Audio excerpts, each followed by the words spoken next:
Okay, Naresh and Swati, do you remember anything from chapter 1 other than what has already been said by others?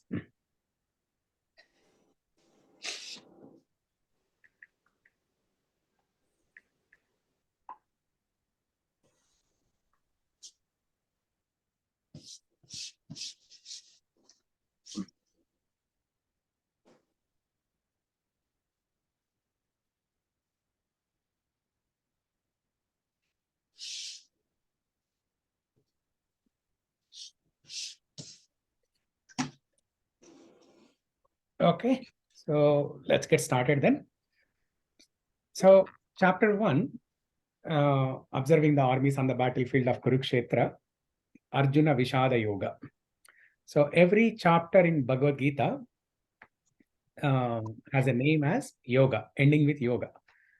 Arjuna Vishada Yoga, Sankhya Yoga, Karma Yoga, Jnana Yoga, Karma Sannyasa Yoga, Atma Samyamya Yoga, or Dhyana Yoga, Ashtanga Yoga, and then Jnana Vijnana Yoga, Akshara Parabrahma Yoga, and then Rajavidya, Rajaguhya Yoga, Vibhuti Yoga, and then Vishwarupa Sandarshana Yoga, Bhakti Yoga, Kshetra Kshetrajna Vibhaga Yoga, and then chapter 14 is 3 modes of material nature, Gunatraya Vibhaga Yoga, and then Purushottama Yoga, Daivasura Sampad Vibhaga Yoga, and then chapter 17, Shraddhatraya Vibhaga Yoga, and the final chapter 18, Moksha Sannyasa Yoga.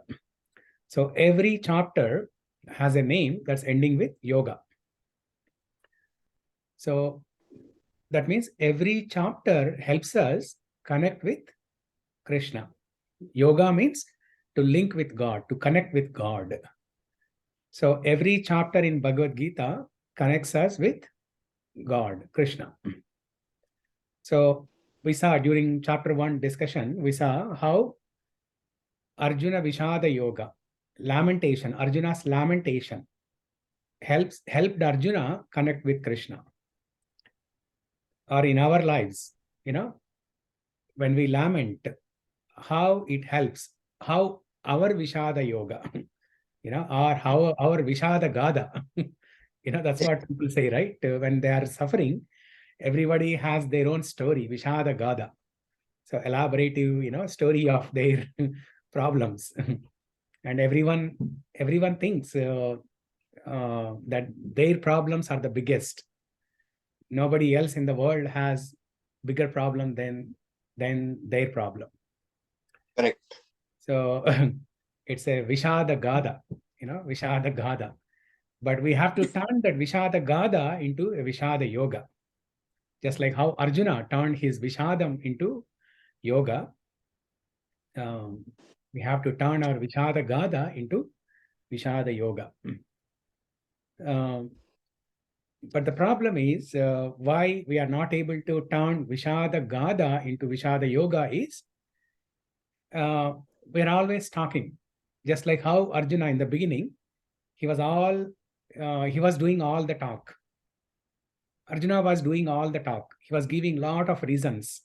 He was giving a reason of compassion, fear of sinful reactions, and lack of enjoyment of the kingdom. And then what was the fourth reason? The family destruction, right? Varna Sankara, family destruction, Kulakshaya. So he was giving 4 different reasons, and he was quoting a lot of references from Shastras. He was giving this reason, that reason not to fight. He was justifying his reason, basically. And that's the nature of our mind, right? Whenever our mind does not want to do a particular activity, it comes up with so many reasons to justify our decision not to do that activity. The mind automatically, somehow or the other, the mind comes up with so many reasons to justify our decision of whether we are doing an activity or not doing. or why we want to do a particular activity, the mind gives so many reasons. So similarly, Arjuna was giving a lot of reasons and he was doing all the talk. He was not in the mood of listening in the beginning. He was doing all the talk. He was thinking he could make a decision as not to fight and just go home without killing anybody. But that was not so simple as Arjuna thought. And in our lives also, when we have a problem, we keep on talking. We keep on talking and we keep on blaming people. We keep on blaming others. We keep on blaming God. So we are not ready to listen. We are not ready to take a good advice. We are not ready to take a good advice because we are taking dictation from our mind, which is not correct all the time. In fact, most of the time, the mind dictates in a wrong way, because mind should be controlled by intelligence. Okay, if you look at the anatomy of the different components of human life, there is soul. Okay, so human life is made up of 4 things. Okay, the senses, actually 5 things: senses, mind, intelligence, false ego, and soul. These are the 5 different components of human life. I'll repeat this: senses, mind, intelligence, false ego, and soul. Now, the anatomy or the hierarchy of these components is in the same exact order that I mentioned them in the ascending order, in the ascending way. Okay, so senses are the lowest. Above senses is mind. Above mind is intelligence. Above intelligence is false ego, and above false ego is soul. Senses should be controlled by mind, and mind should be guided by intelligence. Mind should be guided by intelligence. So instead of intelligence guiding the mind and thus mind controlling the senses, most of the times the senses take dictation from the mind and engage in sense gratification. But the senses should be governed by or guided by the intelligence. Intelligence should guide the mind, and mind in turn should control the senses. So using intelligence, the mind should be able to discriminate between good and bad and reject what is not favorable and accept what is favorable. So we are not ready to take a good piece of advice. We're not ready to use our intelligence in taking a good piece of advice when we are in a problem. We keep on talking, shouting at people, yelling, blaming others, blaming God, all those things. Just like how Arjuna was doing in the beginning, he was all talking. So, but when we become a good listener, when we start becoming a good listener, then we start finding a solution. We start finding a solution. So first chapter was all about Arjuna not being a good listener. Arjuna not being a good listener.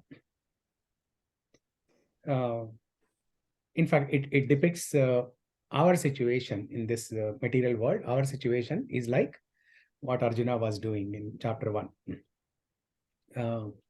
And it's all about perception. We talked about perceptions also, right? In the first chapter, we talked about perceptions.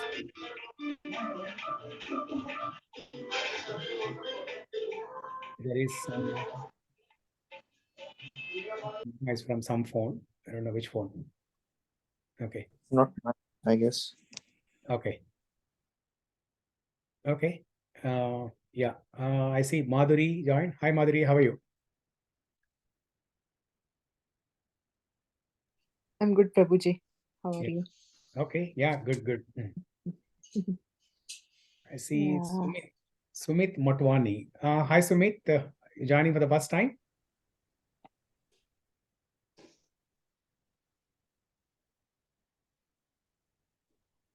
Sumit, can you hear me? Maybe you're on mute. Okay, that's okay. And I see Monica also joined. Hare Krishna, Monica, how are you?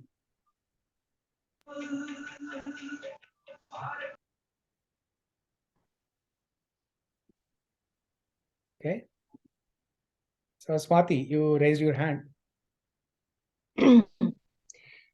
Prabhuji, so from the journey from Gatha to yoga is then uh, engaging sense, is not engaging sense, but to engage intelligence. And the way we do that is by listening, correct? No, you have to engage your senses because all the activities that we do are by engaging our senses, all 5 senses. In fact, 10 senses, or 5 working senses and 5 knowledge acquiring senses, jnanendriyas and karmendriyas. So any activity that we do is by engaging senses. So we have to engage senses. It is not, the point is not to engage senses. So we have to engage senses. We cannot do anything without engaging senses. We have to engage senses, but the senses should be guided by intelligence, not by mind. And the way we do that is by listening first. By listening, yeah. And how do we get intelligence, or how do we sharpen our intelligence? Is by taking a good piece of advice from elders, from gurus, from parents, from seniors. So we take good piece of advice from them, and also we get instructions from Bhagavad Gita and other shastras. That's how we can sharpen our intelligence. If you sharpen your intelligence, then you can guide the mind, and mind can control the senses in a right way. Otherwise, mind can pull the senses in a wrong way. Correct. Yeah. So we discussed the analogy of the 5 horses representing 5 senses, and the ropes that are pulling these horses are like mind. So the ropes are pulling the horses in different directions, just like how our mind distracts our senses and engages them in different directions, most of the times in a wrong way. But Correct. But Krishna, who is the chariot driver, okay, who is the chariot driver and who is the intelligent person controlling these ropes. In other words, controlling the mind or guiding the mind to navigate the horses in a correct way. Just like that, our intelligence should be guiding the mind, and mind should navigate the senses in a right way. Okay. So coming back to perceptions, right? We talked about perceptions when we were discussing chapter 1, how wrong perceptions lead to problems in life. How wrong perceptions lead to problems in life. Situation is same, but there can be 2 different perceptions. One positive perception, one negative perception, or an optimistic perception and a pessimistic perception. Okay, someone raised a hand. The name does not show. Yeah. It says iPhone. So sorry to interrupt, Guruji. This is Sumit Motwani. Yeah, hi Sumit. Yeah, sorry, I was unable to unmute, so I rejoined the meeting. Now I am able to speak. Yeah. Okay, good. So you had a question? No, you asked for me, right, earlier? Yeah. So I just thought I'll let you know. I'm here. Yeah, I'm listening. So you joining for the first time? Yes, Guruji. First time. Today I was in the temple and I met a couple of people here. And Okay. Minal Mataji, she told me, she invited me to the meeting. So Okay. yeah, I'm still at the temple in Samamish. Okay. So Excellent. yeah, Yeah. So great to be here. did you join this WhatsApp group? Yes. No, I did not join the group. I'll join now. I was doing seva, so was busy in that. I just got free and I'll do it today. I'll join the group. Okay, sure. Yeah.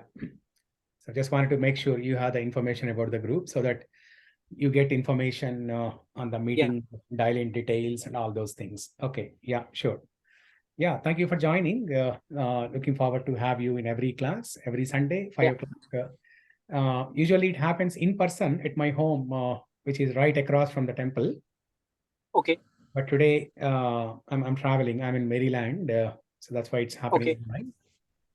Okay. So if you are able to come in person from next week, please come.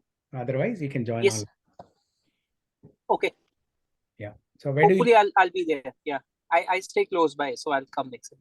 Oh, nice. Yeah, nice. Yeah. And if you have family, you can bring your family also. Yeah, sure. Yeah. Okay.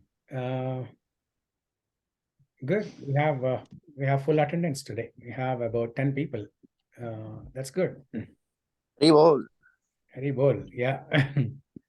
Good. Yeah. But I Hare look Krishna. forward to, but I look forward to having a good interactive session. We have more people, but I need a good interactive session. Nice active participation from everyone. Okay. Yeah, perceptions. Wrong perceptions will lead to problems. And that's the problem we all face in our life. So whenever we are facing any situation, we always have wrong perceptions. We always have wrong perceptions. But if we think with a cool head, later on, we will realize, oh, I shouldn't have reacted in that way. And we regret most of our decisions, most of our reactions, our responses to situations, we regret. At a later point, we regret. And that happens because we are not knowledgeable in handling situations. We do not have the intelligence to handle situations. If we have the knowledge how to discriminate between good and bad, then that gives you empowerment to do things in a correct way. That gives you empowerment to discriminate between good and bad, and you, in the very first place itself, you make correct decisions. You will not regret or repent at a later stage. So that's our problem. Most of the times we're confused. Whenever we are given a task, we are confused. What to do? Should I do this way or that way? Should I go this route or that route? So most of the times we are confused because we don't have the proper intelligence to decide, to make a right choice actually. Because we don't know which choice is good for us and which choice is bad for us. That's why we are confused. So if we have the knowledge, that knowledge will empower you. It will sharpen your intelligence and it will empower you to discriminate between good and bad. And you are not confused. No repentance and no lamentation later on. Okay. So in chapter 1, we saw how Arjuna was overwhelmed looking at his near and dear ones on the opposite side of the battlefield. His grandfather Bhishma Dev and his teacher Dronacharya, who are worthy of worship, and many of his cousins, friends, and so on. So looking at all of these people, he was bewildered and decided not to fight.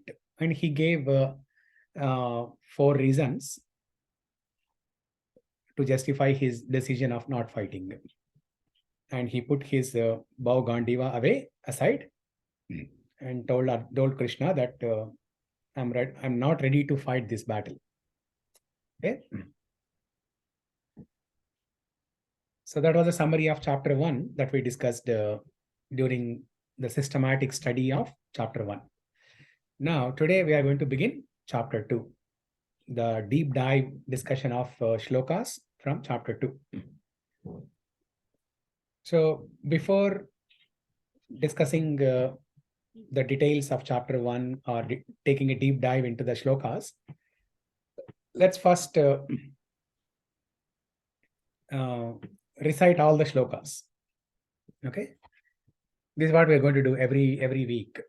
We'll recite the shlokas. It takes only 10 minutes, so that over a period of time we get over a period of time we'll memorize all these shlokas. Okay. Now let me open Veda base.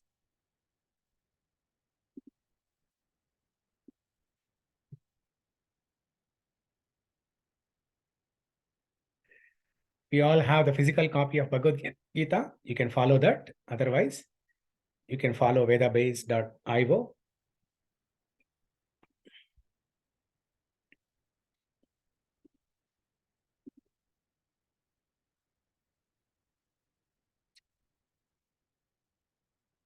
Okay, let me share my screen.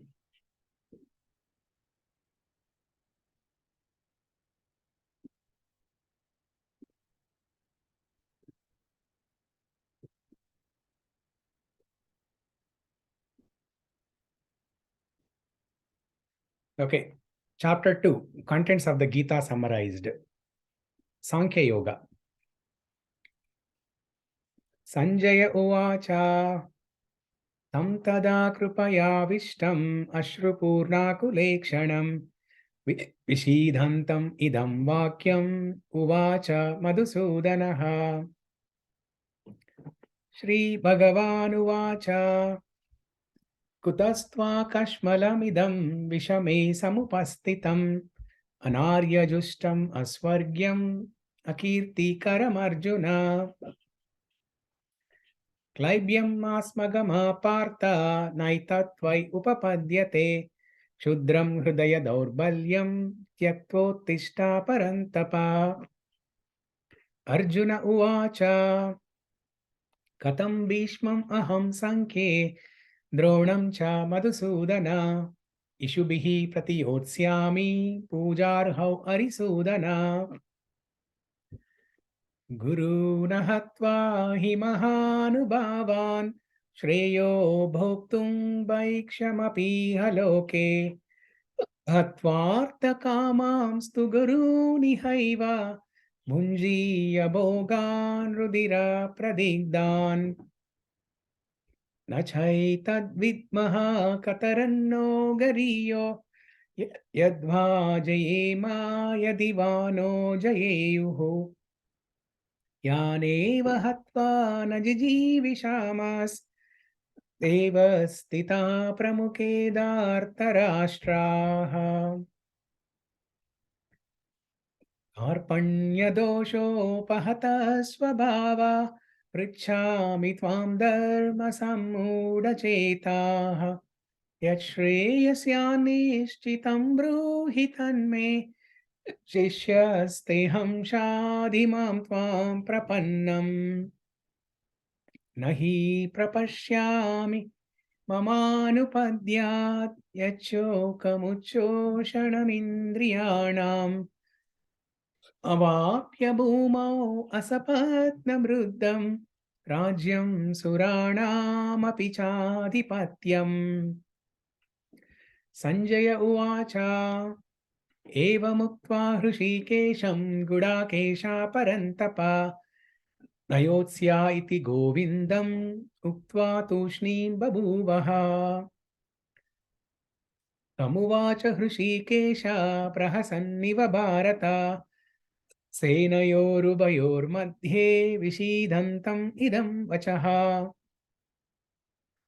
श्रीभगवानुवाच अशोच्यानन्वशोचस्त्वं प्रज्ञावादांश्च भाषसे गतासूनगतासूंश्च नानुशोचन्ति पण्डिताः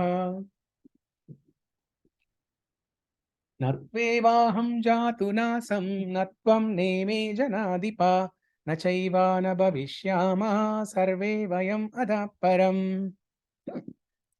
देहिनोऽस्मिन् यथा देहे कौमारं यौवनं जरा तथा देहान्तरा प्राप्ति धीरस्तत्र न मुह्यति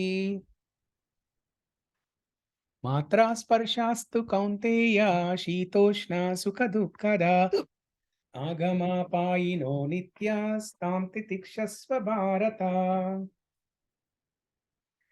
यं हि न व्यतयन्त्येते पुरुषं पुरुषर्षभ समदुःखा सुखं धीरं सोमृतत्वाय कल्पते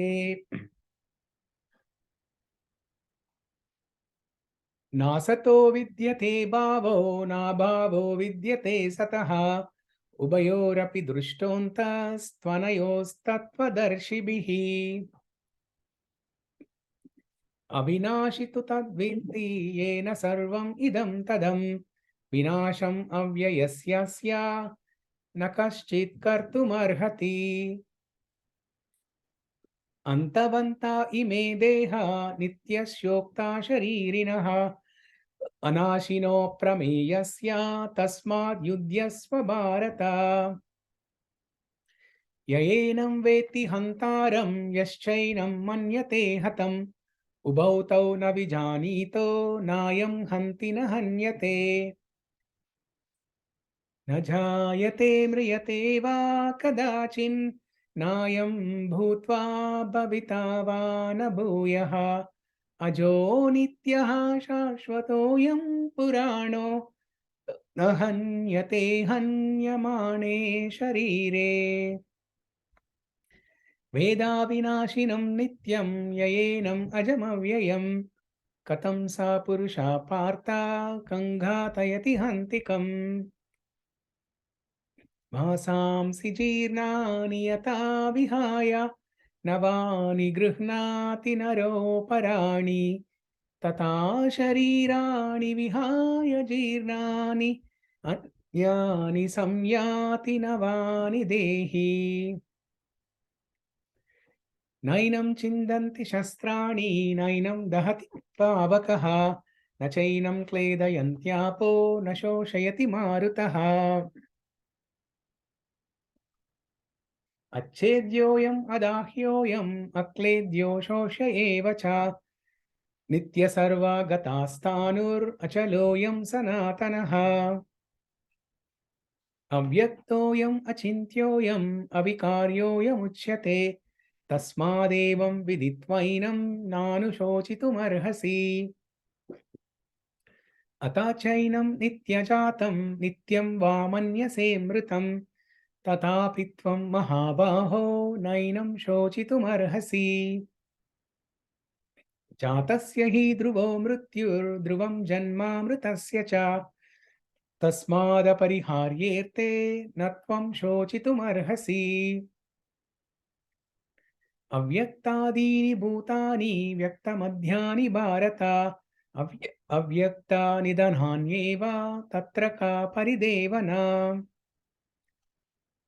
आश्चर्यवत् पश्यति कश्चिदेनम् आश्चर्यवद्वदति तदैव चान्यः आश्चर्यवच्चैनमन्यः शृणोति श्रुत्वाप्येनं वेद न चैव कश्चित् देहि नित्यम् अवध्योऽयं देहे सर्वस्य भारत तस्मात् सर्वाणि भूतानि न त्वं शोचितुमर्हसि स्वधर्ममपि चावेक्ष्य न विकम्पितुमर्हसि धर्म्याद्धियुद्धश्रेयोऽन्यत् क्षत्रियस्य न विद्यते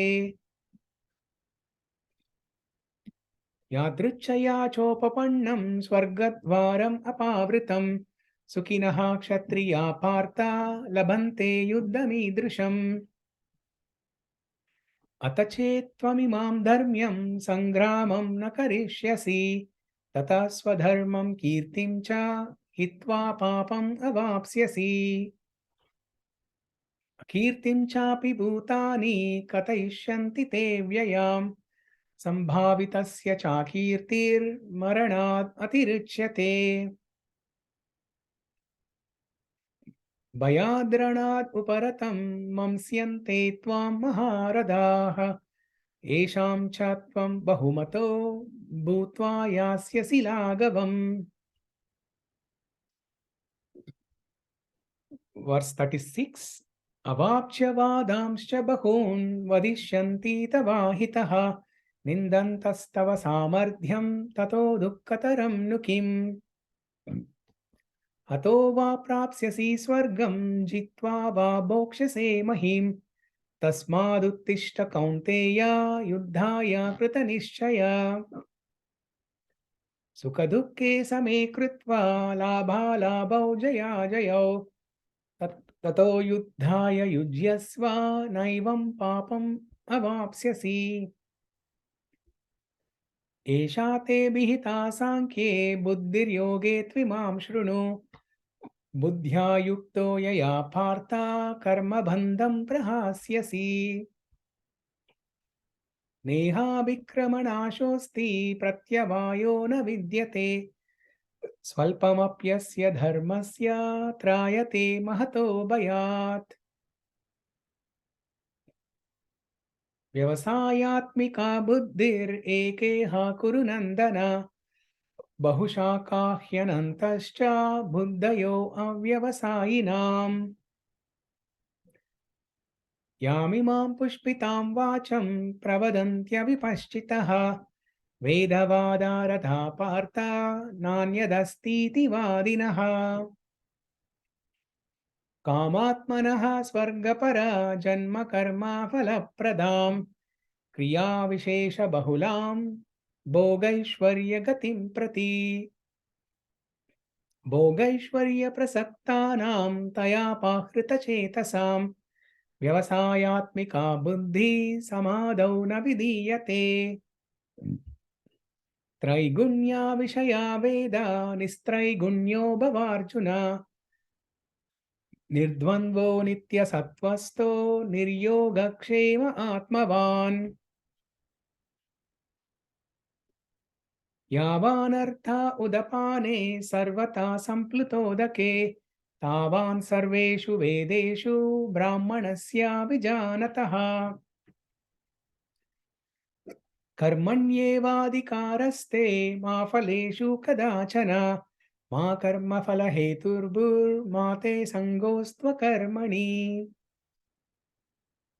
యోగస్థ కురు కర్మాణి సంగం త్యక్త్వా ధనంజయ సిద్ధ్య సిద్ధ్యో సమో భూత్వా సమత్వం యోగ ఉచ్యతే. దూరేణ హ్యవరం కర్మ బుద్ధియోగాద్ ధనంజయ బుద్ధౌ శరణమన్విచ్ఛ కృపణా ఫలహేతవః. బుద్ధియుక్తో జహాతిహ ఉభే సుకృత దుష్కృతే తస్మాత్ యోగాయ యుజ్వస్య యోగ కర్మసు కౌశలం. కర్మజం బుద్ధియుక్తా హి ఫలం త్యక్త్వా మనీషిణః జన్మ కర్మా వినిర్ముక్తా పదం గచ్చంత్యనామయం.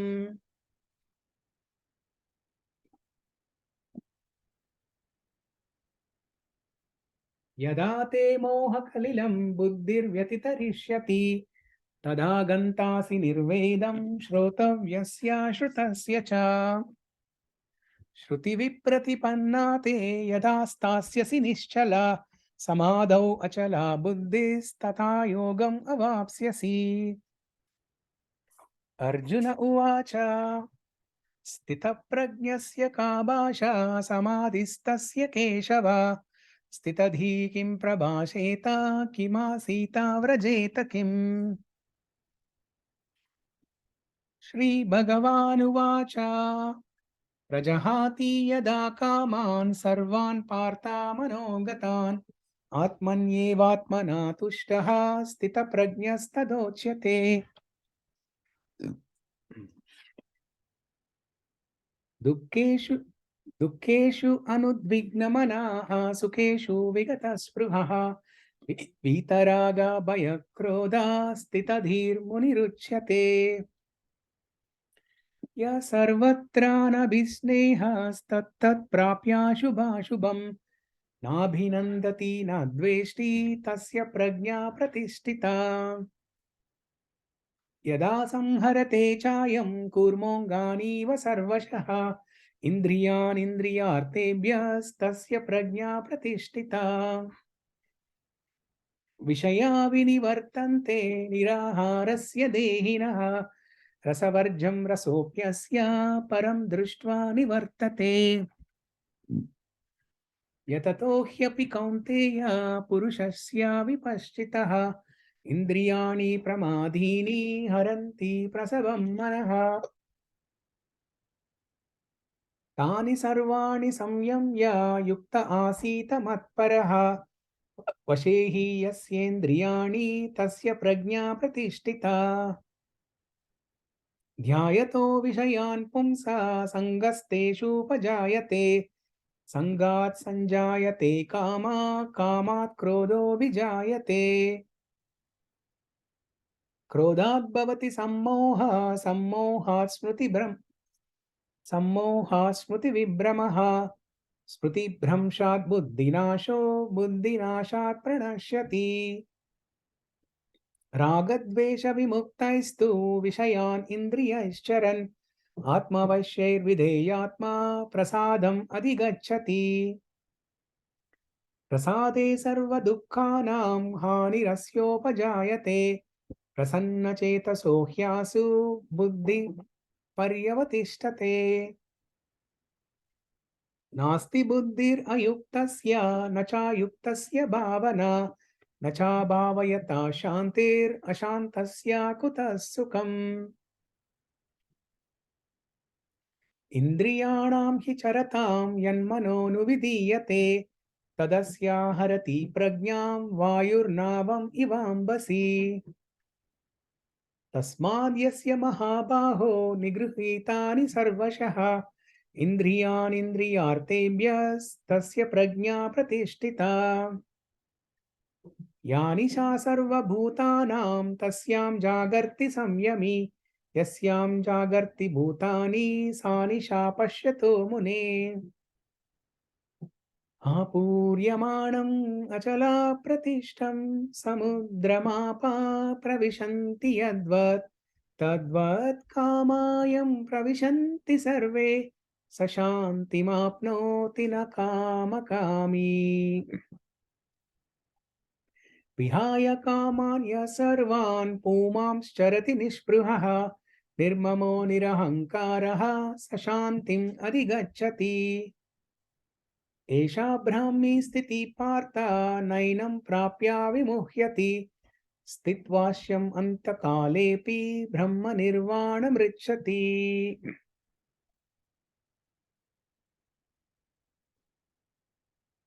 Okay, so that was the shloka recitation of chapter 2. So from next week onwards, we can take turns and recite these shlokas. So if somebody wants to recite the entire chapter, they can recite. Or if you want to practice recitation of few shlokas and recite in the class, that's also fine. So whatever is comfortable. So during this 1 week, before we meet on Sunday again, you can practice whatever is comfortable to you. You can practice reciting all the shlokas, or you can practice only few shlokas, whatever works best. Oh, wow. By the way, when I was reciting the shlokas, I was just thinking of Veenanath, and Veenanath just joined. Thank you, Prabhu. I recited the slokas with you, actually. Oh, wonderful. Yeah. So because you are always very enthusiastic reading slokas. I was literally thinking of you, and then you joined. Good to see you, Vinanath. How are you? I'm good. I'm doing good, Prabhu. Yeah. Siri is also with me. She's just sitting beside me. Okay. This is yeah. a table place for 2 people. She's just right beside me. Okay. Sirisha, how are you? Good, good. I haven't seen you in the temple also for a long time. Yeah, we're going through a little bit of a churn, Prabhuji. So Okay. no. Even weekends is also going for work right now. So not Okay. getting a chance at all. Planning to So resume. is your manager churning you guys, or Manager is churning me. And Maya is professor. churning?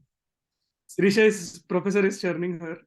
Okay. So luckily, still we are keeping our chanting going on. So Okay. Yeah. Okay. Prabhuji, can you mention what are the important shlokas of chapter 2, which are, like the important charma shlokas, so we can at least memorize that. Even if I don't memorize everything, at least the important verses or important shlokas we can memorize. Yeah, actually, there are 108 shlokas, which are important, most important shlokas from entire Bhagavad Gita, from all chapters. So I'll send you the document. I'll send in the group so that everyone has that information.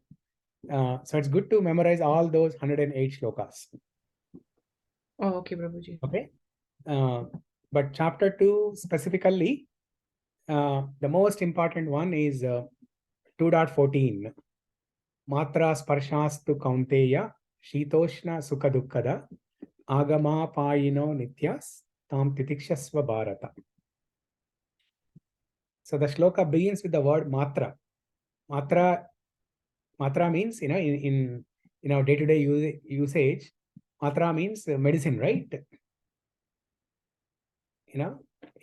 In some languages, Telugu, it's matra. I think matra Hindi. I think it's a Hindi word also, right?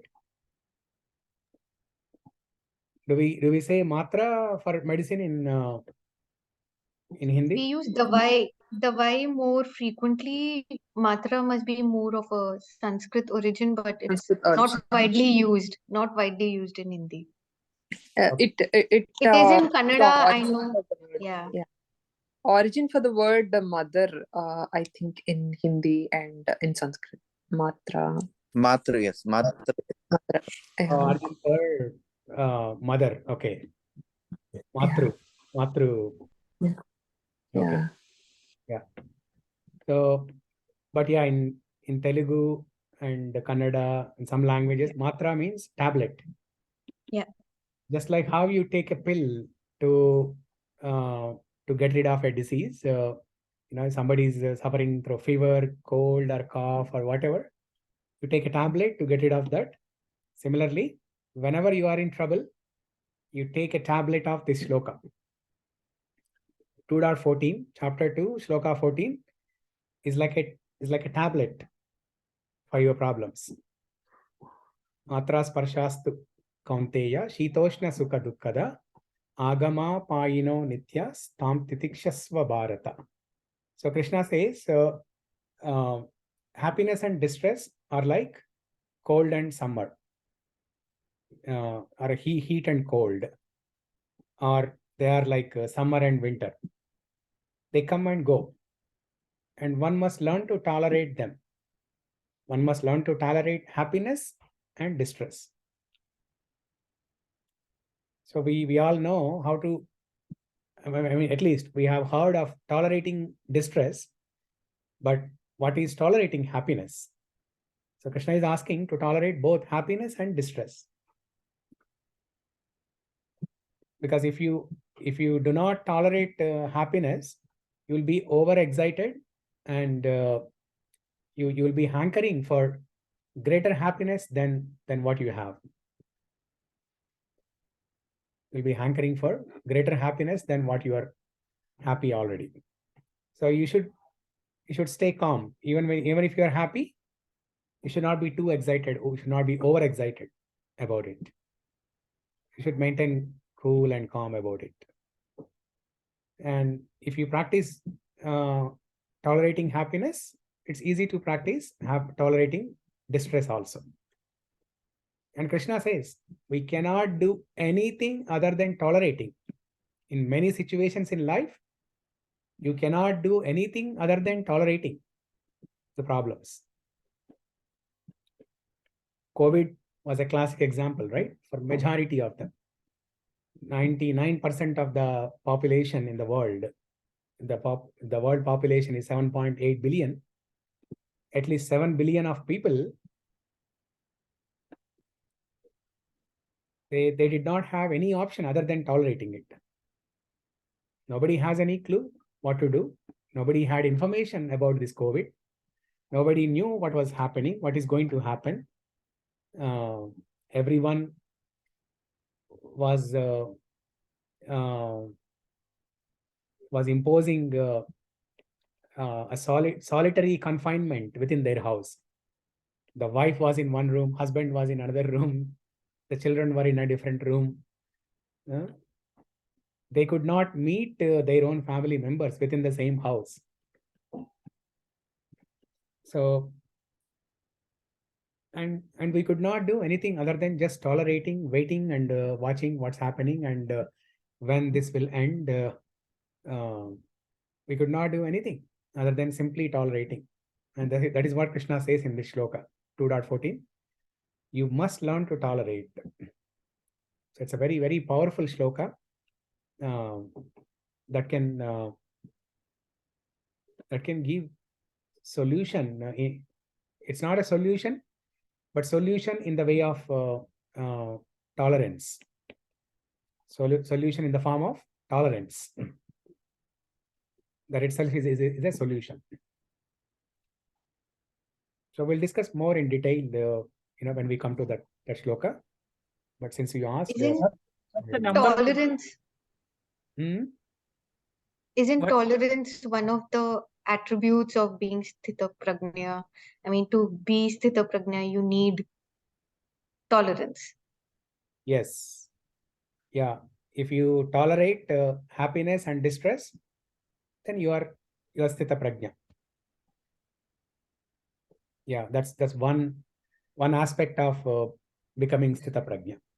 And there are more qualities and attributes of sthita prajna, being tolerant and being positive about things.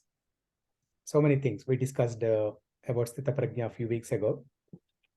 And that shloka also comes from chapter 2, sthita prajna. Arjuna asks Krishna to explain what are the symptoms of a person who is a sthita prajna, who is equipoised. Sthita prajna means equipoised between good and bad, equipoised between happiness and distress, equipoised between like summer and winter situations, heat and cold situations. So we'll discuss more in detail about those shlokas when we come to that point. So when you were speaking, someone else also was speaking. Was it Venugopal or someone else?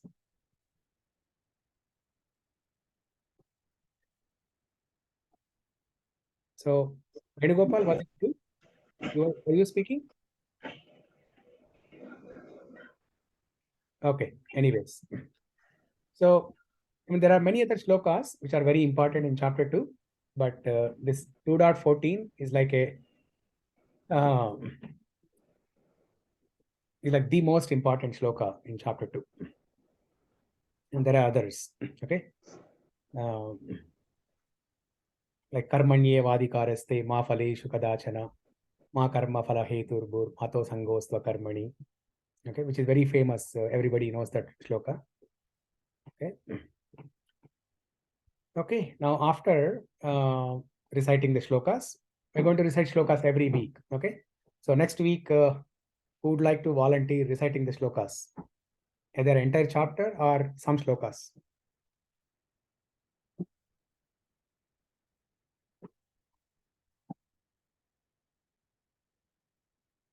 Any volunteers?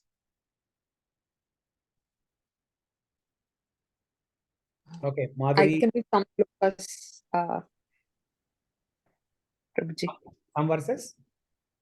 Yeah, some verses. I Okay. can. I don't know how many shlokas are there. Maybe I can read 10 72. of them. There are How many? 72. 72. Oh, okay. Yeah. Maybe I can. Sorry, I was drinking beetroot juice, so don't don't be worried if I see red. Okay. Yeah, Sure. but yeah, I can read Karma Yoga, right? I can read yeah, maybe some of them, like 20 verses or something. Yeah, sure. That. Okay. And others, you can think about it, and you can be ready with your shlokas. And if somebody is, I know, Ashok, Veenanath, and many others, they can recite entire chapter very nicely. Okay, so we'll see how it goes from next week onwards. So the more you recite, the better you memorize these shlokas. Okay, and when you know the shlokas, when you memorize, and when you know the shlokas, right, you develop more interest in knowing their meaning and the purports. And when somebody, let's say you are sitting in a lecture, okay, some general lecture in ISKCON, in some temple, could be your Seattle temple or some other temple somewhere, and you are attending a lecture, or you are listening to a lecture on YouTube, and suddenly you come across this shloka, and if you feel familiarity with that shloka, then you show more interest. Oh, I know that shloka. Let me pay more attention and listen to what that speaker is saying. So familiarity will, will kindle your interest. So start. If you are not able to memorize, at least okay. If you at least you recite them multiple times and get familiar. That's the first step. Get familiar with the shlokas, and next step is you can memorize. Take one shloka a day, and then keep repeating that throughout the day. When you are doing some passive things where your active participation is not needed, you just keep on reciting that shloka like 100 times, 200 times throughout the day, morning till evening, and you can easily memorize it. Okay, one shloka a day, you can memorize entire Bhagavad Gita in 2 years. And last week we have seen, right, in the temple, some of you are there. Swarit was there, and others you must have watched online. There was this girl, Manya, who demonstrated very rare skill of this Avadhanam, Gita Avadhanam. So she memorized all the 700 shlokas. She can recite entire Bhagavad Gita from beginning to end. Okay.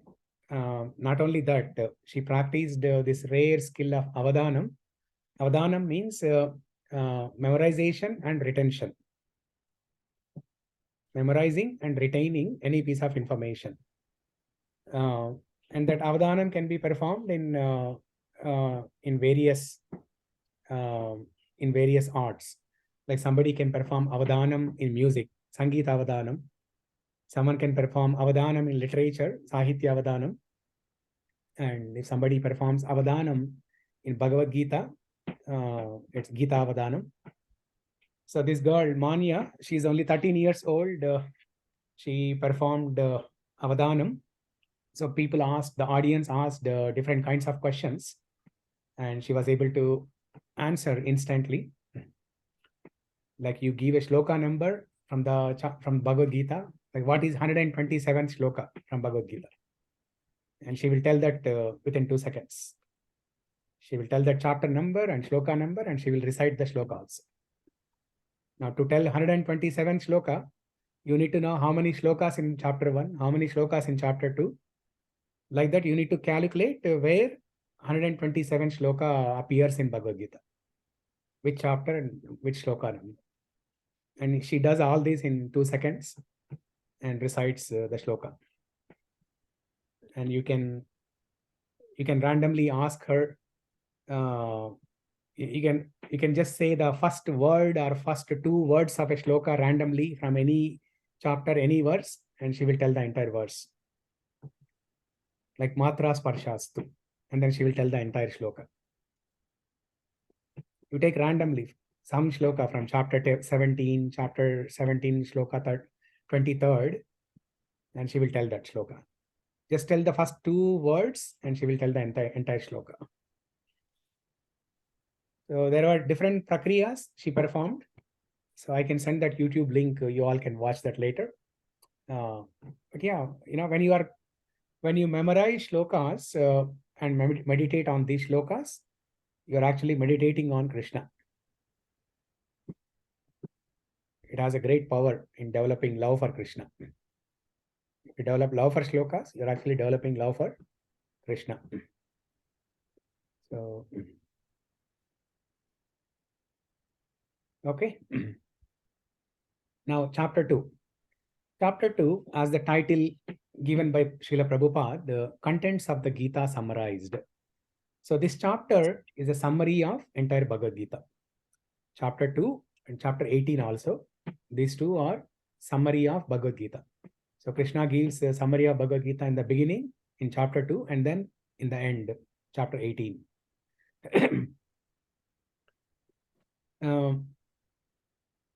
And why it is called Sankhya Yoga. This is the Sanskrit name for this chapter is Sankhya Yoga. And the title given by Srila Prabhupada is Contents of the Gita Summarized. Because it's a summary of entire Bhagavad Gita, it is Contents of the Gita Summarized. That's how Prabhupada titled this chapter. Because Krishna gives knowledge of the soul, knowledge of Karma Yoga, knowledge of Buddhi Yoga, knowledge of Jnana Yoga, everything. Krishna teaches everything in this chapter. Why it is called Sankhya Yoga? Why the chapter name is Sankhya Yoga? Sankhya is basically an analytical study of things. Sankhya is analytical study of things. So Krishna presents an analytical study of soul. He gives Atma Jnana using a analytical study.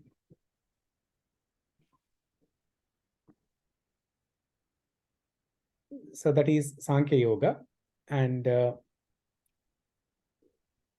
so at the end of chapter 1, Arjuna gave different reasons for not fighting the battle. And then he put aside his bow Gandiva and decided not to fight. Now, in chapter 2, beginning of chapter 2, Arjuna surrenders to Krishna to instruct him what is best for Arjuna to do, whether to fight or not to fight.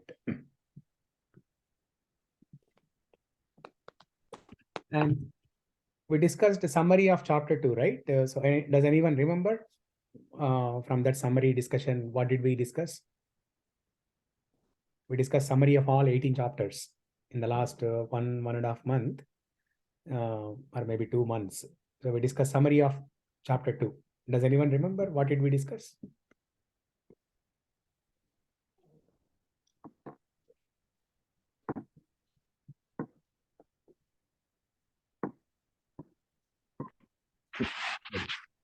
I don't think I was present, Prabhuji, so I'm sorry. Yeah, you joined. Prabhuji, Right? Yeah. Yes, we Ashok. did discuss like there is it's an analytical study of body, soul, and matter, and also happiness and sadness is like winter and summer. We should learn to tolerate, and as you said, we need to develop an optimistic view of life. And there was an example of a parent and a shopkeeper. If a child goes to the shop, the shopkeeper will take money and give whatever the child wants, but the parent will only give what is good for the child. Yeah, we did discuss about that, and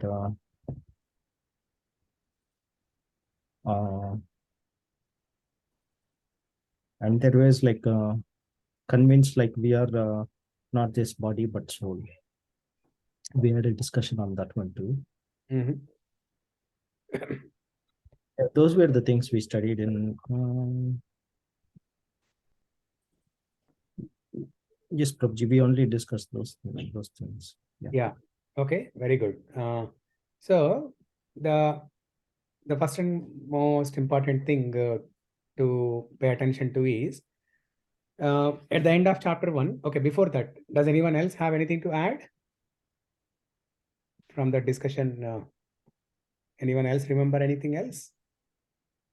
I remember us discussing about different yogas, and out of which Bhakti Yoga is the best one to follow, because that is praying the God with utmost, like best of, utmost devotion. Yeah. Mhm. Okay. Very good. Yeah. We also discuss Karma Yoga and other yogas, and like how they are. I mean, we might. We also discussed about some. Examples of some people who with whatever they were, they were praying Krishna, and while doing their work also they were praying to Krishna, and that is how they attained moksha in the sense. Mhm. And, yeah, Okay. that's I think adding to the point of what was already mentioned by Ashok. So that's Ashok Prabhuji. Okay. Anything else? Anyone? Soul is eternal, body is temporary. That is in line with what Ashok Prabhuji said, that we discussed the example of how we determine that our body, we are not the body but the soul. Yeah. So Krishna describes attributes of the soul. Soul is eternal, whereas this body is temporary. And then he gives a list of attributes of the soul that we will discuss as we go into further discussions in chapter 2. Okay. So, yeah, go ahead.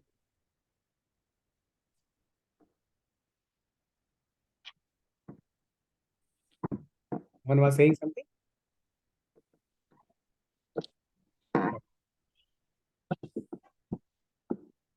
Yeah, but if you look at the way Arjuna was facing the problem, and what Krishna started speaking in chapter 2, there's no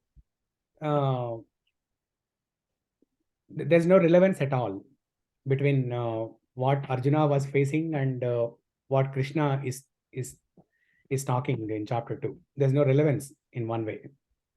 So Arjuna's situation was, he was confused. He was overwhelmed looking at his near and dear ones on the opposite side of the battlefield. He was confused, bewildered, and decided not to fight. And he asked Krishna whether should I fight or not. Now, Krishna should simply say, you get up and fight, or just don't get up and don't fight. Pack your bags and go home. It should have been so simple, right? Like either yes or no. It should have been either yes or no.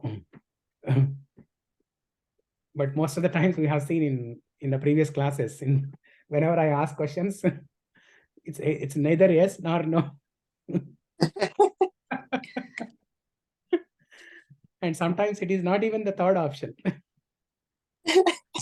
We are like students in a class, like looking somewhere else if the teacher asks questions. Complete silence. Pin drop. And sometimes it's not even the fourth option. Third option is both A and B. Fourth option is none of the above. That's why. Either A, nor B, nor C, nor D. So that's how I ask questions. If you remember from previous classes. So that was the situation of Arjuna also. He asked a question, should I fight or not? And then Krishna started speaking Atma Jnana. There's no relevance at all. It's neither A nor B. Nor C, nor D also, something else. Krishna started speaking something else, which is not relevant at all. So it's like, somebody asks you a question. Venugopal, he already bought a car actually. Otherwise, he could have asked that question to all of us. He just recently bought a car. Otherwise, let's assume Venugopal does not have a car and he wants to buy a car. So he comes to Ashok and asks, Ashok, since you are in America for a long time, you are experienced, you are a pro, you are a master. So I surrendered to you. You advise me what is best for me. Should I buy Honda or Toyota? That was Venugopal's question. Okay, should I buy Honda or Toyota? Now Ashok asks him, okay, just drink this glass of water. First, I need to tell you that you are not this body, you are the soul. Then Venugopal will think, wait a minute. What I asked is, should I buy Honda or Toyota? And you are asking me to take a glass of water and you are telling I'm not this body, I'm the soul. I'm confused. Venugopal is even more confused. So Venugopal was already confused with the choices that he has. Now, after Ashok starts speaking, he's even more confused. So that is what Arjuna's situation. Arjuna asked, should I fight or not? But Krishna started speaking knowledge of the soul. And there is a reason why Krishna did that. Even though it may appear irrelevant to what Arjuna asked, but there's a deeper meaning why Krishna chose to start his discussion or answering to Arjuna in this way. Okay, and we discussed that also briefly, right? Can anyone recollect what was the reason why Krishna started speaking about knowledge of the soul first than anything else? He could have spoken about Karma Yoga, or he could have directly spoken about Karmanye Vadikaraste Mafaleshu Kadachana. Just do your duty and don't worry about the result. Don't worry about killing people on the other side. Don't worry whether you are going to kill them or not. Just fight.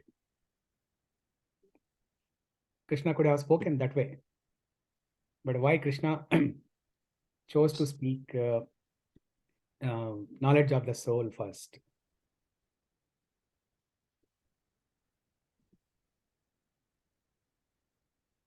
Prabhuji, that is because in the battlefield, Arjuna has to fight, and as a result of it, he might kill people.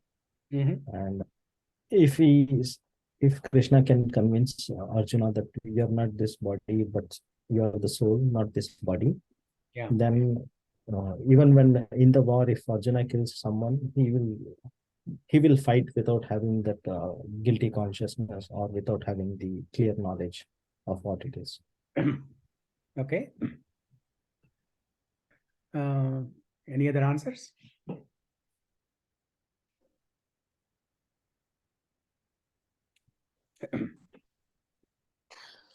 It would lessen his sadness, Arjuna's sadness, that if he knew that there are souls and souls will never die, but the body will, and the body is already just material. So you don't have to you're really not killing the Atma. So that would lessen the sadness. And when you lessen the sadness, you can hear better. You can hear my other words better. So the immediate sadness would come down and you would be more receptive to what we're listening. Okay, that's an excellent point. Yeah, so when somebody is in trouble, we can give an advice to them. We can give an ultimate advice or ultimate instruction. There are two approaches, right? When somebody is in distress and they approach you for a solution, for advice, there are two approaches to it. One is either you can give the advice like straightforward, the ultimate advice or ultimate instruction. You can give straightforward. Or like what another approach is, like what Swati mentioned. You can first make that person calm down a little bit. You can help that person relax a little bit, and then create a conducive environment so that he can listen to further instructions, which are going to be at a higher level. Yeah, that's also an attempt that Krishna is doing here. Okay. Anything else?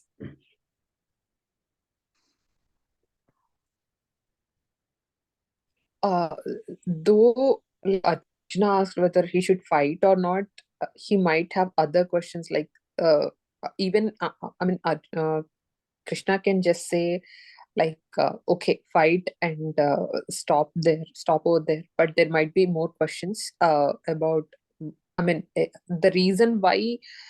In fact, the first chapter where Arjuna himself expresses like even like you just mentioned that it's his talk, but in that talk he had internally many questions like I'm seeing my relatives over there, I'm seeing my kinmen over there, and I'm killing them. Won't it, so one thing is he's feeling sad, he's feeling depressed because he's killing them, and second thing was like he thought he might incur karma or because of that.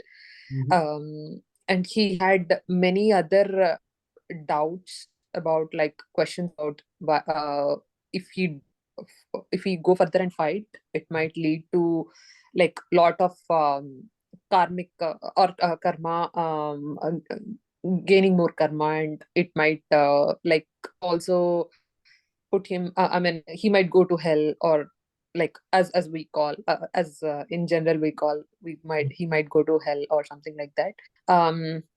So these there were like he had many questions regarding whether he should fight or not. And second thing being in the form of Arjuna, like he's Krishna is clarifying everyone's doubts and how to deal with life in general.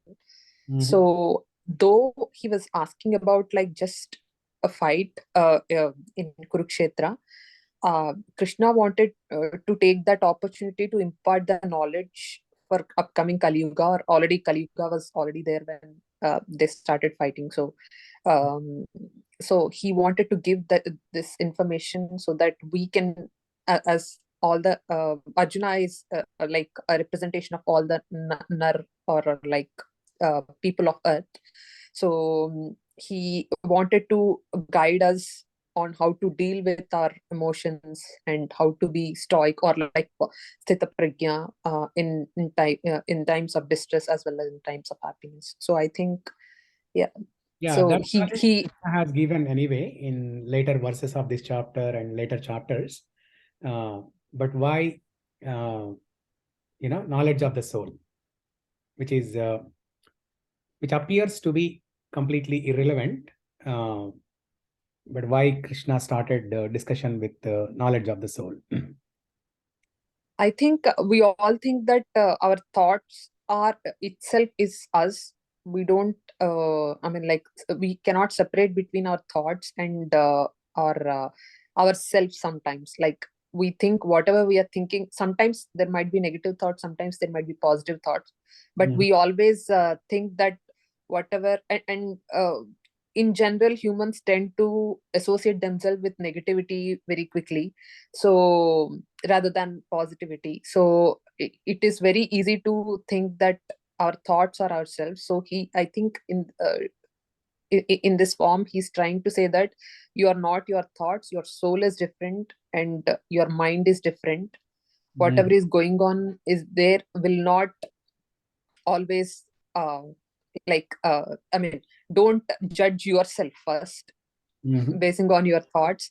You have the capability to like take action on the thoughts that are coming in your mind, either positive or negative. So so you have more control over your thoughts rather than your thoughts having more control over you. So that gives more self-esteem and like more self regulation and like sthita prajna thing. more. Yeah, Okay. I think. Okay, so Ashok raised his hand. Let's see what he says. Ashok? Prabhuji, Yeah. Arjuna gave 4 reasons not to fight. Mhm. The knowledge of the soul addresses the fear of sin and the material compassion. Okay. So, the 4 reasons what Arjuna gave, Krishna is clarifying 2 of them. Speaking knowledge of the soul. Mhm. So, and I believe like in the other shlokas, like he clarifies the other 2 reasons also. So, the 2 main thing what I say is like the material compassion and fear of sin. If we talk about the soul, body is like temporary, soul is permanent, then there is no fear of sin, because you're is clarifying those 4 reasons for Arjuna. Yeah. Yeah. Okay. Yeah, that is correct. He's answering Arjuna's question that I'll incur or will I incur sinful reactions if I kill these people. But Krishna could have said that if you fight for the dharma, and while doing so, even if you kill people, it is okay. He could have answered to that question in a different way without even giving the knowledge of the soul. Like you are doing dharma yuddham, right? You are participating in dharma yuddham. You're fighting for dharma. You're fighting to protect dharma. While doing so, even if you have to kill people, it is okay. Krishna could have said that without giving knowledge of the soul. But then that's like saying that you have to trust what I'm saying. You're asking somebody to, and I don't think Krishna's intention was to say that you have to follow me blindly, but you have to follow based out of the knowledge that I'm giving you. Based out of, so you don't have to follow me blindly. He doesn't want any blind faith. By Yeah. saying that, this is the right thing for the dharma, it's like a guru telling his shishya that this is the right thing to do, but then you're not giving him enough pointers to make his own decision. So you're asking for a blind faith rather than faith. Okay, that's also a good point. Okay, one last one. Vinanath, you have anything to say? Just thinking about it, Prabhu. I mean, one thing I just want to add on is like, it's not just act. I mean, Arjuna is asking, tell me for certain what is best for me to do. Yeah. Krishna doesn't want to just tell him what he needs to do. I mean, action is one thing, but act in under Krishna, under God consciousness is a totally different thing. Like we have seen that action can be 3 ways, right? Like you can akarma, vikarma, and the good karma, the bad karma, and the action that doesn't generate any karma. Yeah. So by just telling that, giving other reasons, saying this is the right thing to fight, or you have to fight for dharma, he wants to clearly establish that you have to fight for me. You have to fight under. So if you don't impart the knowledge of soul, then why Arjuna has to fight for Krishna will never be clear. Only by imparting the knowledge of soul, Arjuna can understand that I am the soul and he is the super soul, and I have to act under. I have to act for him. I have to be his instrument. So without conveying the knowledge of soul, you can never convince a person that he has to be an instrument of Krishna. Yeah, excellent. So that's perfect. So basically, whatever we do in life, so what Vinanath said is the perfect answer. I mean, others are also valid answers, but what Vinanath said is perfect. So whatever we do in life, okay, we study, we get a job, we get married, We procreate children. We go on vacations. We participate in different kinds of entertainments. We eat different kinds of food. So many things. And what's the motive behind all these things? To be happy, right? Anything that we do in life, the goal is to be happy. Happiness. So I want to be happy. I want to get married so that I can become happy. I want to study MBA so that I can become happy. By earning more money or by getting promoted in my work, I can become happier. Or I want to buy this car so that I can become happy. So like that, all the time we say, I want to be happy. But who is that I? We have to define who is that I.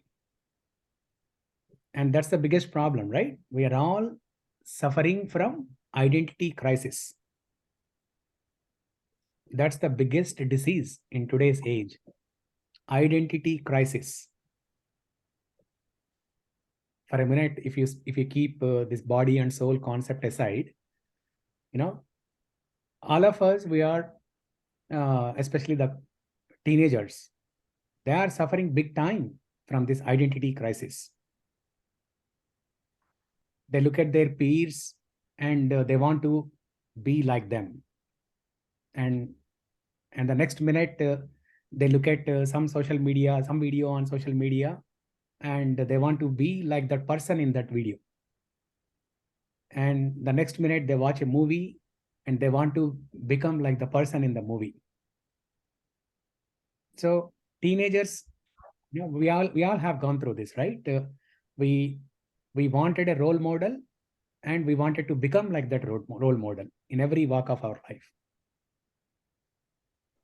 That's the biggest challenge the teenagers have. And coming to us, we are also suffering from identity crisis. So I say I want to be happy, but who am I? We must define who am I?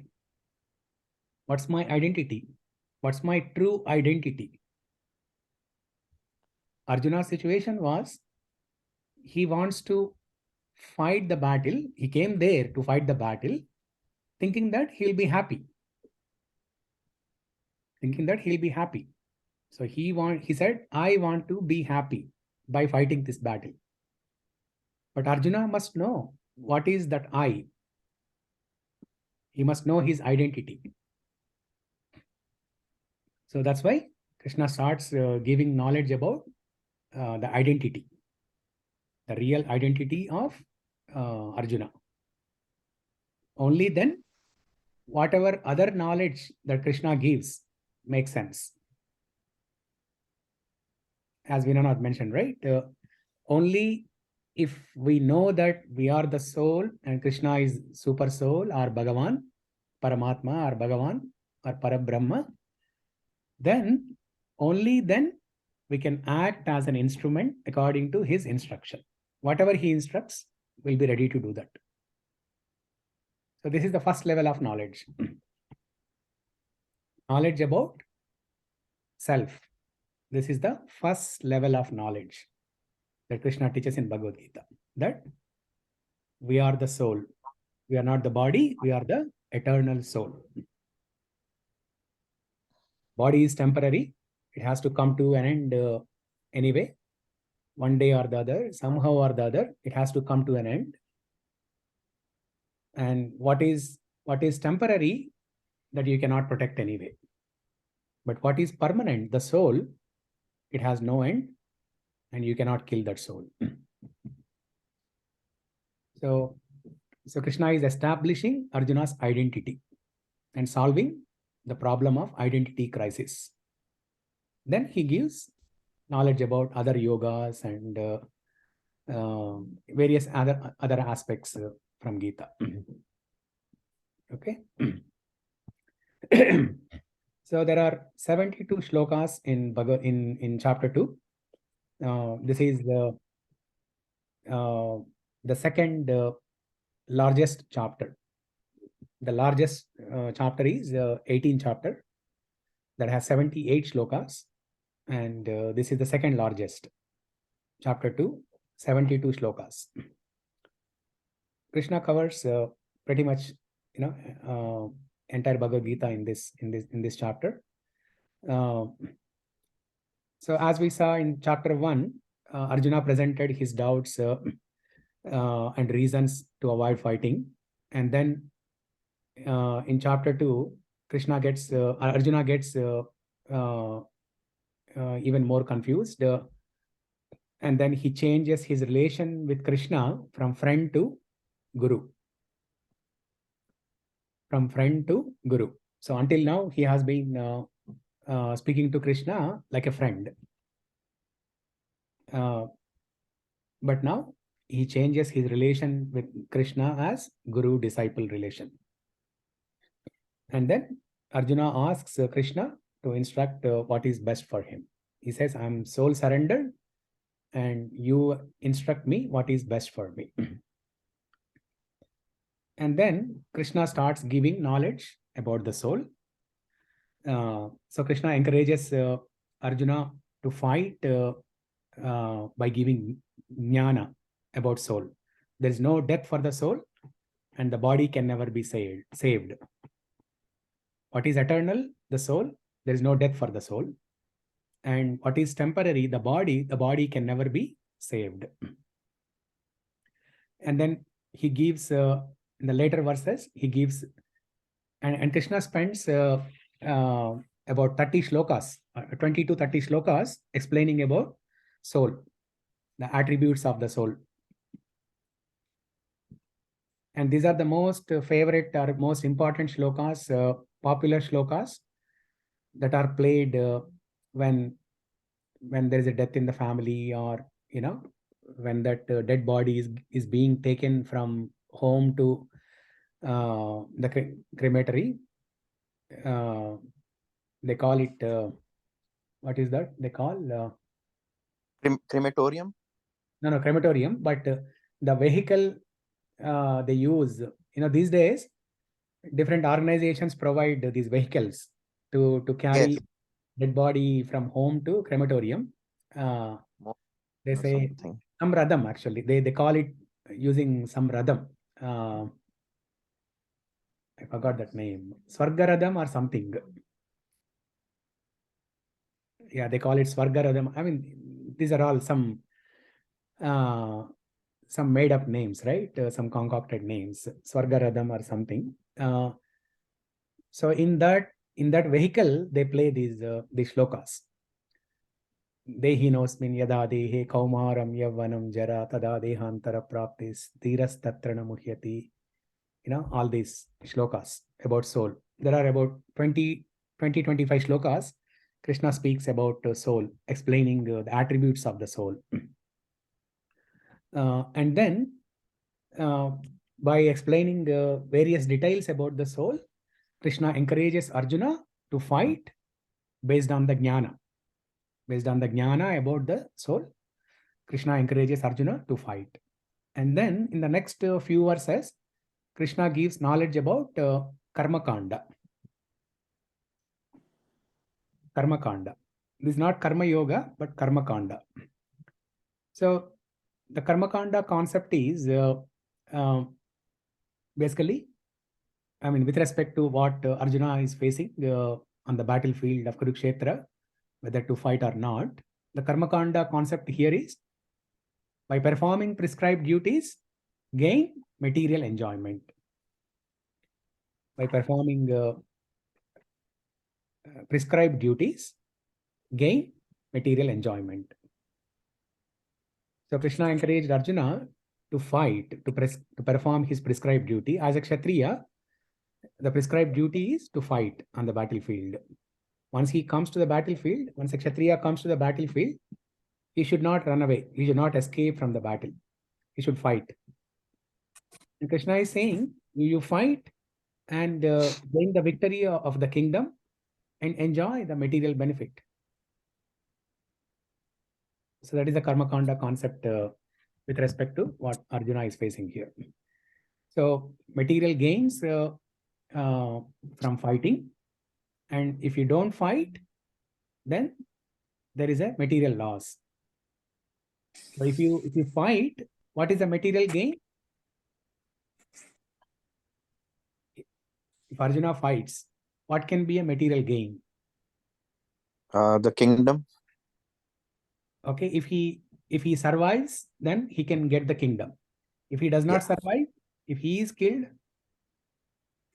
then maybe the material, I don't know if it will be material, but can be, if he gets killed, he'll probably get some kind of glory that he got killed in a battlefield, like he was a good soldier, or whatever you get glorified by people, and more important than that, his brothers will be helped. I mean, at least some he would be helping his the people on his side to win the war.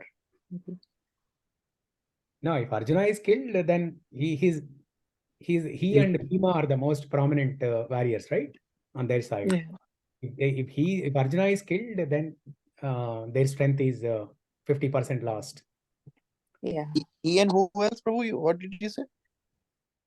Now the question is, by fighting the battle, get a material gain. So one gain, material gain. Okay. So one material gain that you said is victory of the kingdom, right? Kingdom, yes. So he can enjoy the kingdom. Okay, that is there. Yeah. If he survived, but if he is not survived, if he gets killed, then you'll get heaven, Prabhuji, because he was killed in the battlefield. So usually we believe that anyone who dies in the battlefield, they will go to heaven. Yes. So either way, you'll get the material enjoyment, or you'll go to heavenly planet. Yeah, excellent. So that's the material gain. Simply by fighting, whatever is the outcome of the fighting, if he survived, he will win the kingdom and enjoy the kingdom. That's a material gain. And while fighting, if he gets killed, that is also a material gain, because he reaches heavenly planets. He goes to higher planets. And what can be a material loss? If he does not fight. The opposite of fighting and gaining material gain is not fighting and incurring some material loss. So what can be a material loss by not fighting? Hare Krishna, Prabhuji, I just wanted to say, I'm sorry I have to leave now because I have to pick up my father from somewhere. Okay, yeah, sure, Prabhu. Yeah, I'll see you next week. I will the recording later. Okay, thank you so much. Yeah, thank you, Prabhu. Yeah. Thank Hare Krishna. So what can be a material loss by not fighting? Disgrace, Prabhuji. Disgrace, yeah, infamy, disgrace. And more important than that?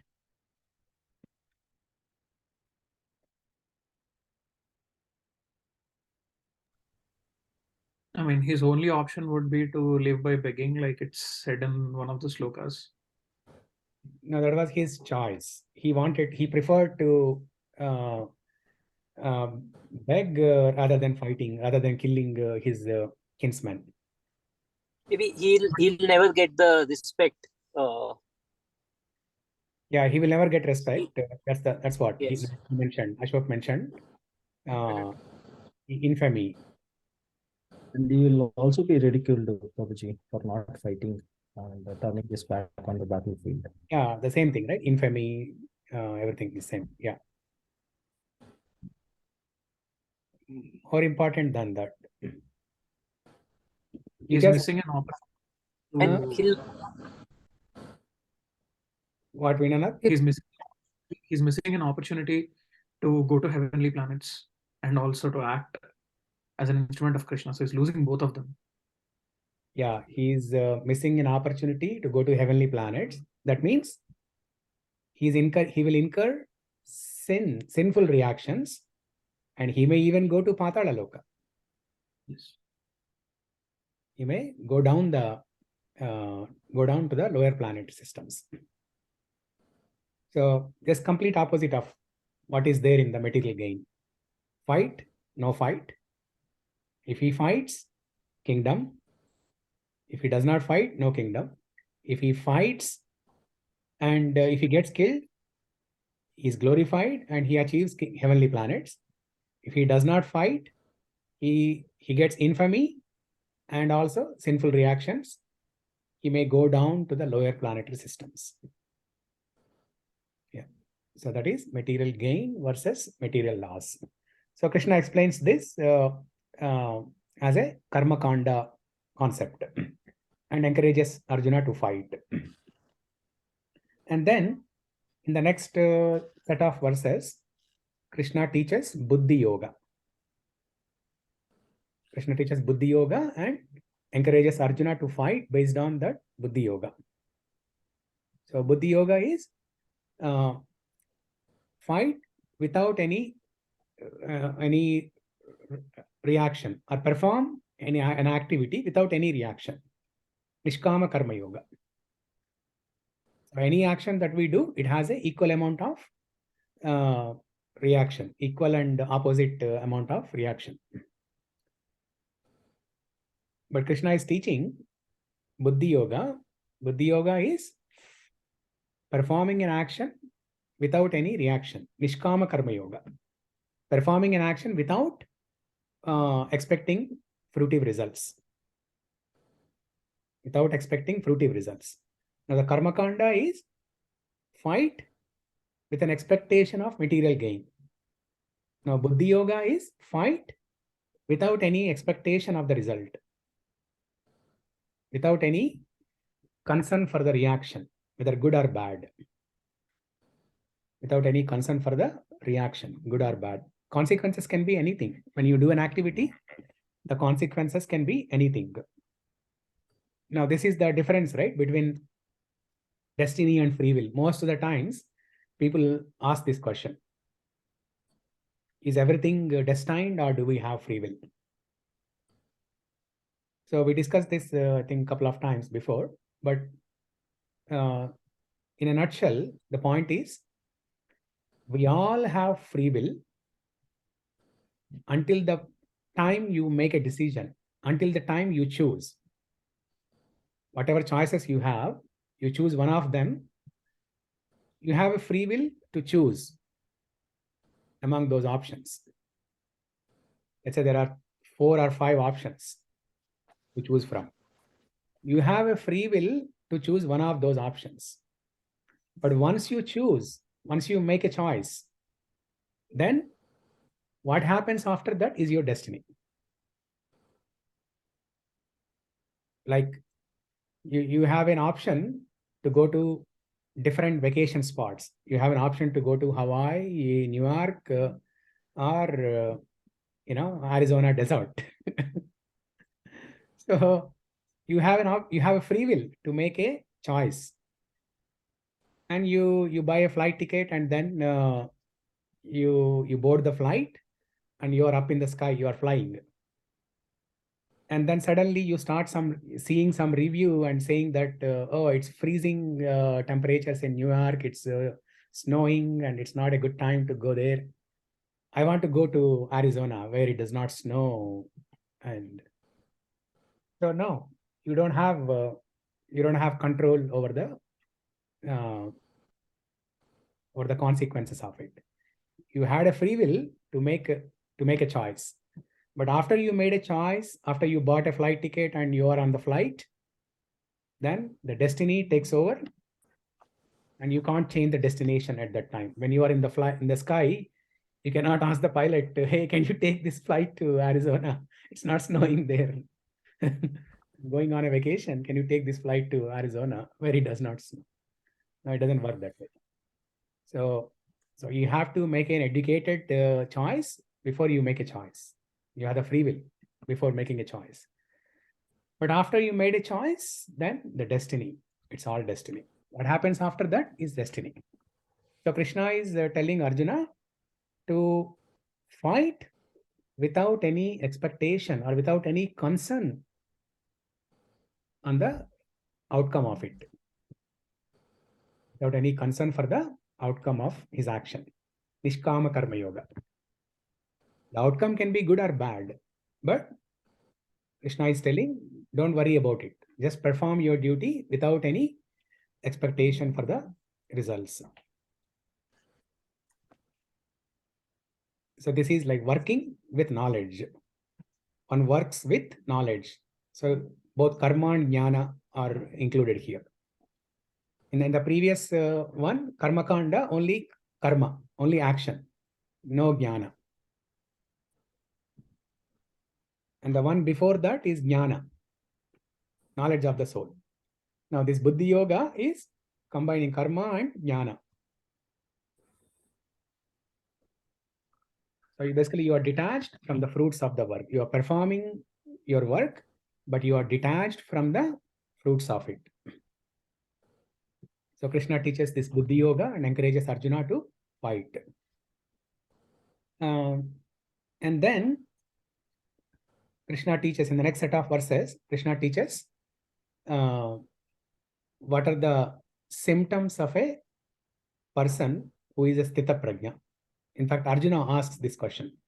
After hearing knowledge about soul, knowledge about karma kanda, why to perform an action to gain material benefits, and what happens if we don't perform an action, we incur material losses. And after hearing buddhi yoga from Krishna, Arjuna asks Krishna, can you explain me what are the symptoms of a sthita prajna person? What are the symptoms of a person who is equipoised? Now, when Krishna asked Arjuna to perform Nishkama Karma Yoga, the most important quality the performer of the work should have is to be equipoised. Because when you perform an activity, the outcome can be either good or bad. So you need to be equipoised. Whatever the outcome may be, you need to be equipoised.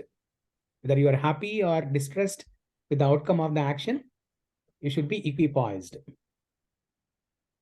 So Arjuna asks Krishna, how can I identify a sthita prajna person? What are the qualities of a sthita prajna person? How does he sit? How does he walk? How does he talk? Then Krishna gives Krishna answers to that question. He explains the qualities of a sthita prajna person,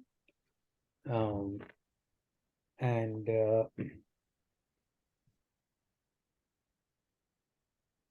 that's basically about chapter 2. Actually, at a high level, that's a summary of chapter 2. In different sections of this chapter, what and all Krishna teaches. This is the summary at a high level. So, yeah, we haven't even started with the shloka 1 today. So we'll do that in the next class.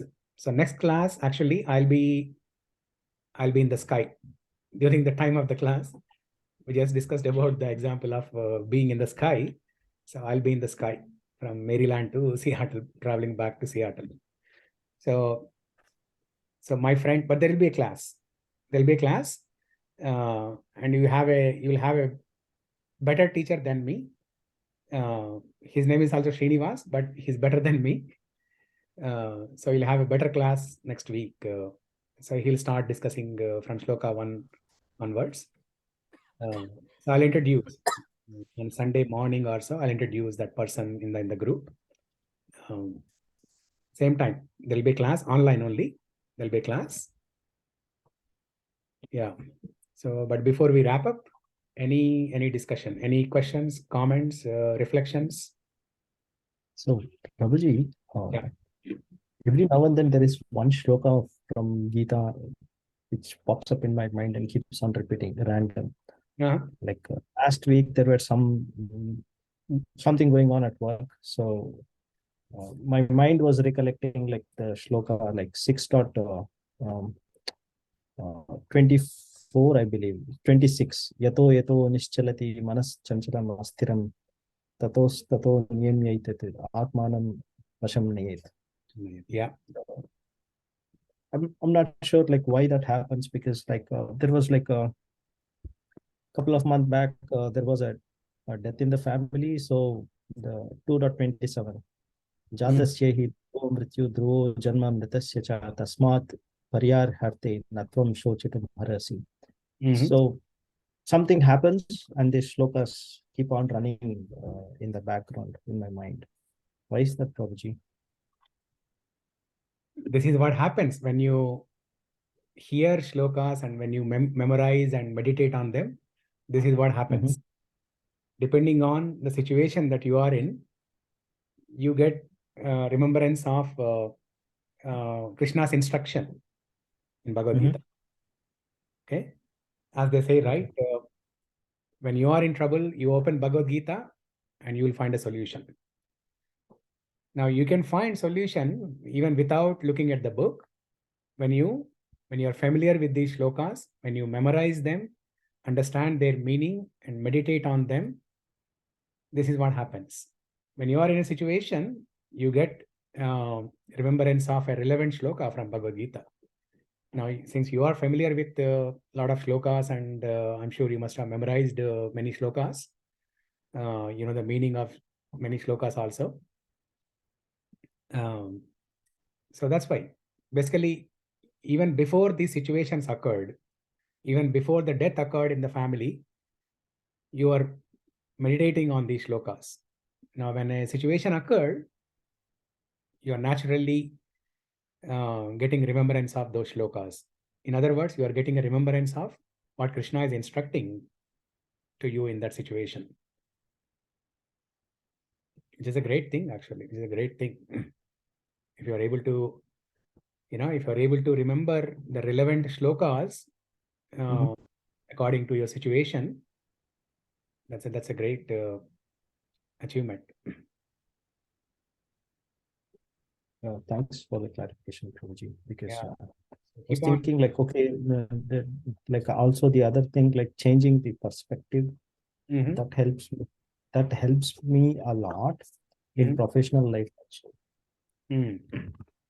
It's like, I think like that's the biggest lesson what I've learned from past 6 months or so. Or when the class was started till now. I mean, it has helped me professionally also. Okay, something is going on. Okay, what is the other perspective also? Can I also take a look that direction too? And that helps me even now. And whenever I get into any situation, okay, let me change my perspective and see it from a different angle. That verse, right? Yato nischalati. What is that? Manas chanchalam astiram. Whatever the direction mind wanders, you bring it back and fix it. The right thing to do. So at workplace, you are challenged with different directions. So bring your mind will be naturally, wandering here and there. So, but bring it back and keep it under the control. Keep it under the control of the intelligence. Keep it under the control of the intelligence. Thanks for the explanation. Keep meditating on the shlokas. This one book is enough, actually. The 700 shlokas, this one book is enough. Now, when we start, progressing on the path of Krishna consciousness, right? We are presented with so much of literature, Srimad Bhagavatam, Chaitanya Charitamrita, and this book, that book, so many things. If you have time, it's well and good. You go and read all these books. But practically none of us have that much time to read all these books. That's why this one single book, 700 shlokas, if you understand thoroughly, if you understand the meaning of all these shlokas and what Srila Prabhupada is telling in the purports, if you understand this one book thoroughly, that itself is enough to go back to Krishna. It's very powerful, and it gives you so much of solace and satisfaction when you are in a situation.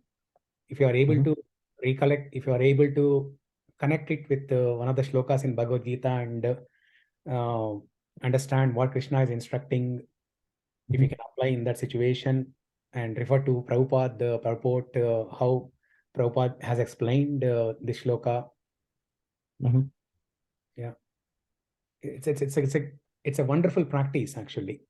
You know, when I see Harilas Maharaj giving class, that there's nobody in the world, not only in ISKCON, but there's nobody in the entire world who can refer to Bhagavad Gita shlokas in any random order, not only shlokas and their meanings, but Prabhupada has mentioned in the purports. You know, you ask Harilas Maharaj in any random order, he'll be able to refer to that particular shloka, meaning, and he'll be able to show you that particular line where Prabhupada has said so and so. He has simply, you know, how do I say, he has simply chewed this knowledge of Bhagavad Gita and, you know, he's cherishing and relishing all the time.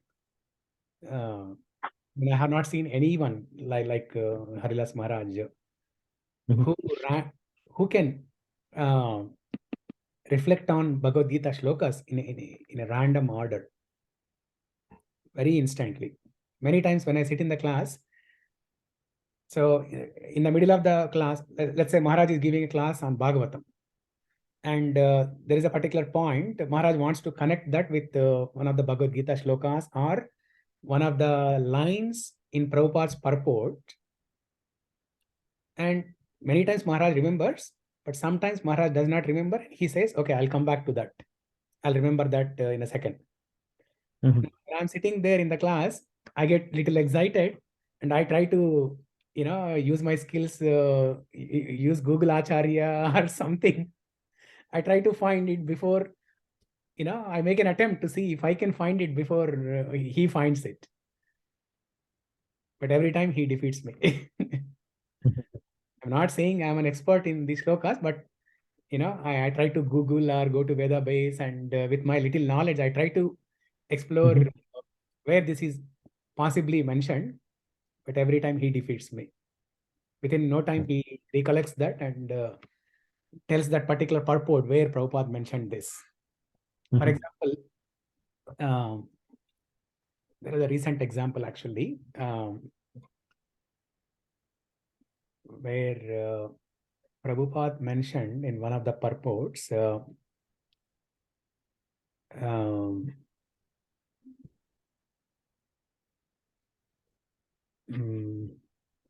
chapter 9, verse 30. I don't recollect the exact thing. Okay, anyways, I'll tell that next week if I remember. But yeah, he's a master at that. So you attend his classes every day, right? In the morning, Mangalarti. Yeah, After Prabhuji, till sometimes my work starts around like 7 or so.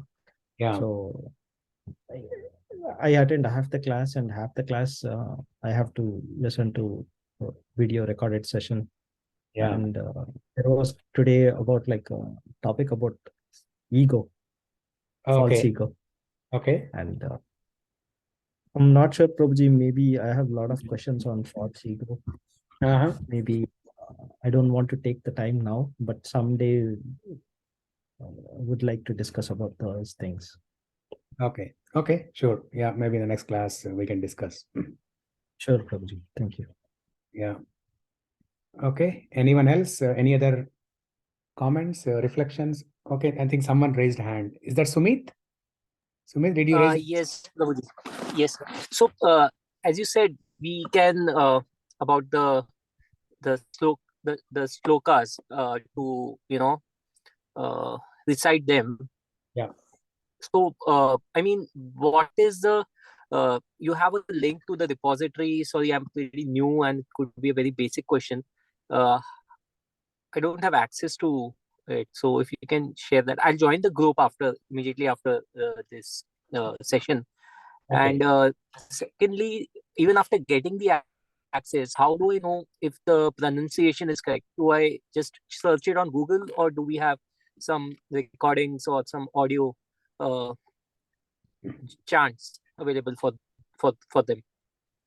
Yeah, so I'll share you both, the repository where you can find these shlokas, and also an audio recitation of these shlokas. There is a Amazing. melodic singer, Vidya Bhushan Das, a Kannada devotional singer. Okay. So Okay. I'll send those to Srinivas. Amazing. Yeah, that's all I wanted today. Yeah, it's just a good Yeah. start. Sure. Thank you. Yeah. Anyone else?